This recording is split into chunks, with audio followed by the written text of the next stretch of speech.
Here's a quick refresher on how to thread a needle and to tie the knot at the end. So here I have my thread and I have my needle.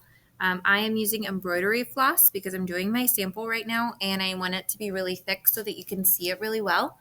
So I actually have 6 strands of thread going in at once, where yours will be a little bit easier because you'll only be using one strand or less. So I'm going to line up. I hold my thread really close to the tip. Gives me better control.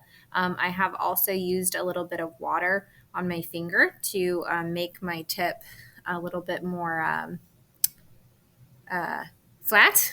And then I'm going to line it up with my needle and thread it through like that. Now, sometimes I might have you do a knot where you put the ends of your needle, or the ends of your thread together and tie a knot like this, especially if you're doing one thread, then you'll tie your knot like this.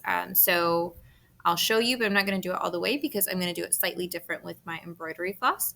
But you're going to put your ends together and then make a loop and then put your ends through your loop, making sure that you get both ends through and then pull tight.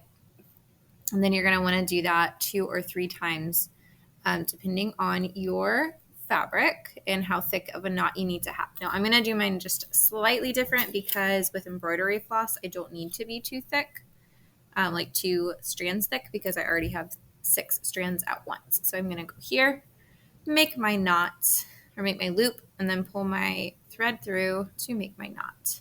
And that's 1. But now I know I'm going to need more than that because if I pull that through my fabric, it'll just come right through. So I'm going to do it again. And the hardest part is to make sure that everything lines up. Your knots line up. Oh, see, mine are 2 separate spaces. So I'm going to have to do it again. But now I want to line up with like my knot that is furthest away from my tail, because that's where I'm going to want to stop my fabric at, or stop the thread with my fabric. So I'm going to line it up right here. I'm slightly off, but if I do a 3rd knot right there, it'll be all in the same place. And I'll just have 1 big knot, which is what I want. So there we go. So now I have 1 big knot. So when I start my next seam, I'll have thread knotted for that.